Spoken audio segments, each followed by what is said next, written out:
Disclaimer: everything you hear on the InnerManPodcast is real talk meant to inspire growth and self reflection, but it's not therapy. If you're going through something heavy, don't hesitate to reach out to a licensed professional. We're here to open minds, not diagnose or treat. So take what speaks to you and leave what doesn't. Much love, always. Quentin Bain, Innerman Podcast. Let's get back to it.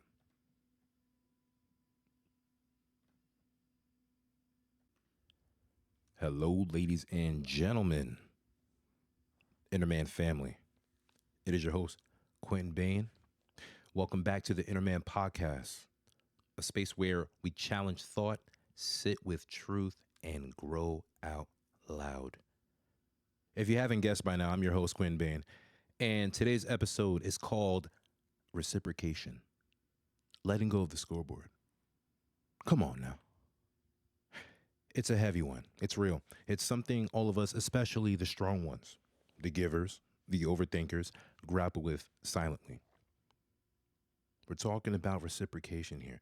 That's right, giving and receiving, showing up, being poured into, the way you pour into others, right? Now, let me start with the truth.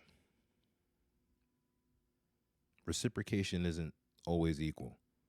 We know that. And before we dive deeper, let me tell you this. That doesn't mean like your worth is in question. Like just because you're not getting back what you feel is your 50%, it doesn't mean you start losing value and worth, Like no. So let's set the stage. We've all had that friend who doesn't check in unless you do first. That partner who doesn't love in the language you need or doesn't seem to notice when you're the one holding things together. Come on. Or maybe you're the one who always reaches out, plans to get together, sends the long paragraphs, gives the grace over and over again. And then you get that ache, that's sort of like that soreness.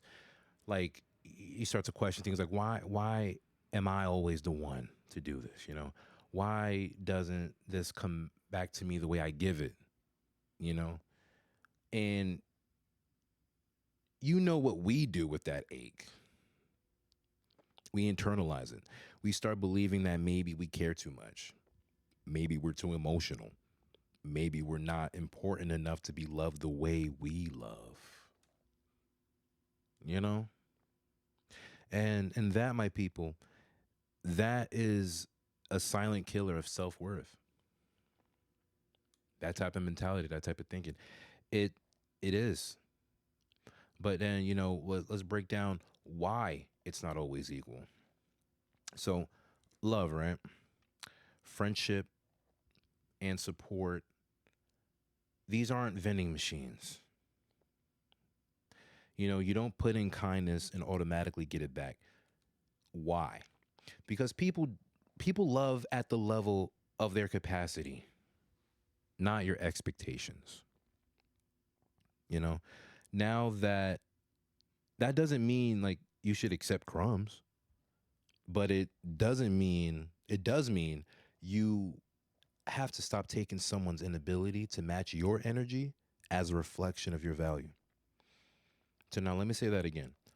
Someone's inability to match your energy is not a reflection of your personal value.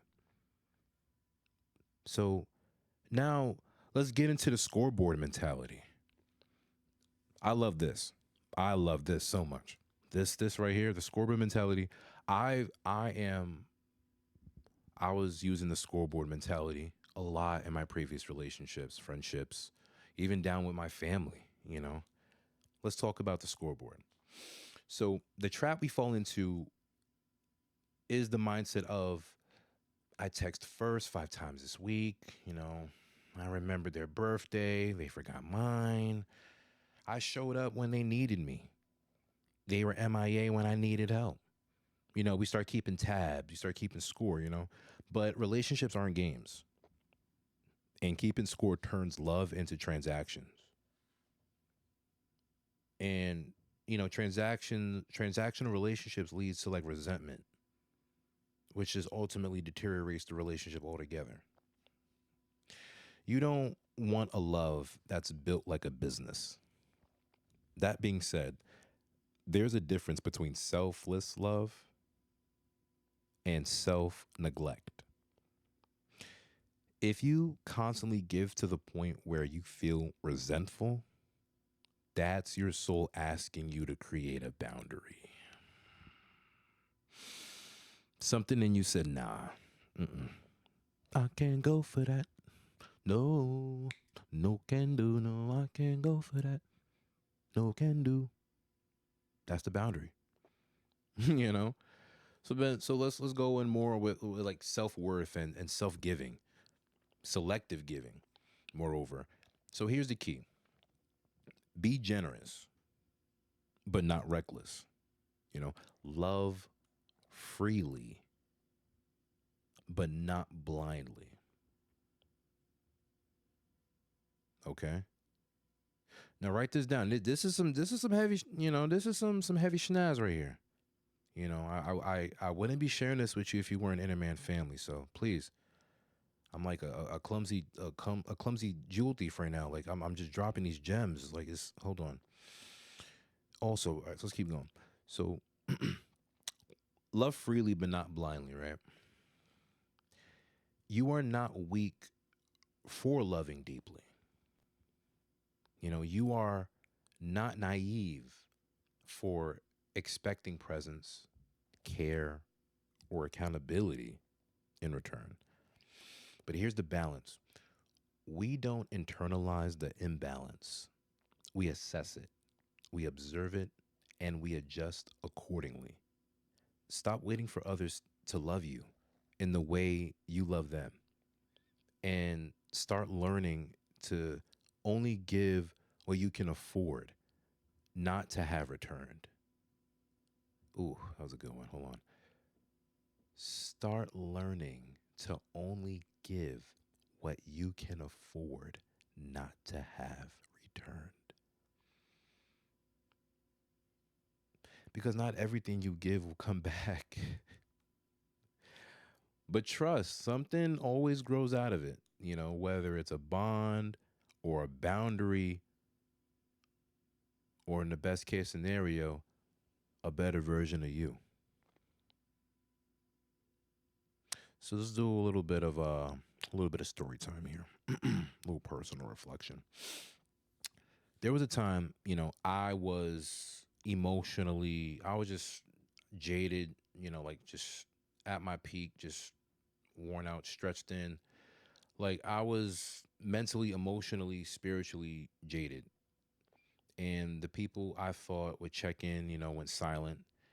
Not because, they didn't care, but because they weren't wired to notice, you know. And I had to ask myself, like, do I stop loving because I wasn't loved the way I needed? Or do I relearn how to love without abandoning myself? Like the answer was both. I stopped overextending. I stopped mistaking loyalty for martyrdom, Like I kept I kept the love in me intact. I just redirected it. Like we also have to acknowledge in certain cases, when it's time to walk away. So let's address this, when do you stop giving? Like when you try communicating your needs and nothing changes, when your spirit just feels drained around like someone who only takes, when your peace starts to shrink, like every time their name pops up, that's when like you walk, not because you're bitter, but because your energy deserves a home, not a battleground, bro. We fight all day physically, mentally, spiritually. We don't, I know for me, I get tired of the battlefield sometimes, Like I know I got to get back to it because, to struggle is kind of a war with self, a war with life. Depends on, how you direct it. But you don't want to always be on a battleground. Your energy, your vulnerability to feel safe deserves a home. But then that also dives into like not letting the hurt harden you. Like look, I get it. Being the one who always gives, always initiates, always cares, it gets lonely. It gets lonely sometimes.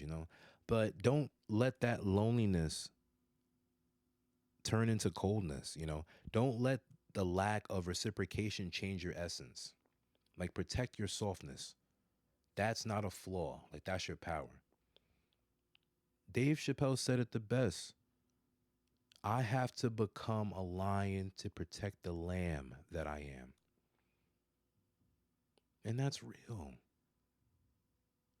That is so real. Like, but then back to reciprocation.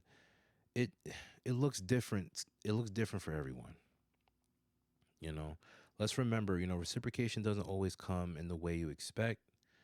Some folks may not send long texts or show up on time, but they may defend you when you're not around. So some don't say I love you, but they always make sure you wait.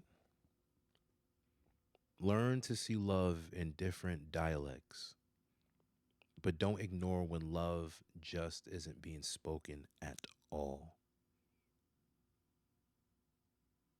Love language, baby.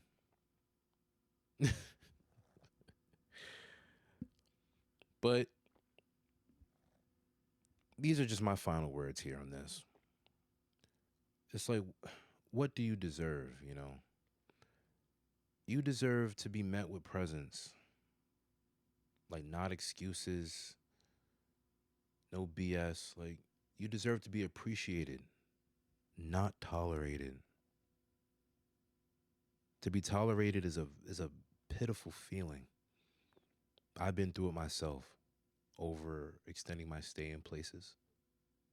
Yeah, you deserve to be chosen without having to beg for it. But you also deserve your own grace. Stop blaming yourself for others' lack of awareness. Stop shrinking because someone else can't stretch. Like, I can't. There are so many times where like I made myself smaller because of circumstances.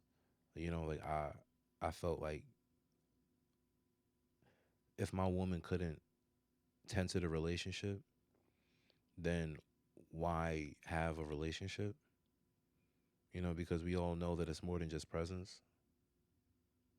It's a lot of team play, action here, mindfulness, thoughtfulness, like all of this in a smoothie. And life stretched her attention thin, so I'm being I'm having my attention be diverted 6 ways. And so like that's where the shrinking of myself came in, because I'm like, okay, so I have to be okay with being, the sixth slice of this pie. And I get what I get and I don't get upset. If I love you, I get what I get and I don't get upset. And if I don't, I can go. But honestly, let's end with some affirmations here. Say these out loud or in your spirit or you're in your mind's eye, like wherever you are. This is the first one. I am worthy of love that flows freely. I will no longer chase energy that avoids me. My value is not based on who stays or who doesn't show up. I give love, but I also protect my peace. I will stop internalizing what's not mine to carry. But honestly, that's it for today's episode of the Inner Podcast. This was a reminder for the givers, the lovers, the initiators. Don't change your nature, just change your direction. Keep your heart open, but your eyes wise. Until next time, people, Inner family, protect your peace, nurture your mind, and don't ever stop becoming. Peace, family.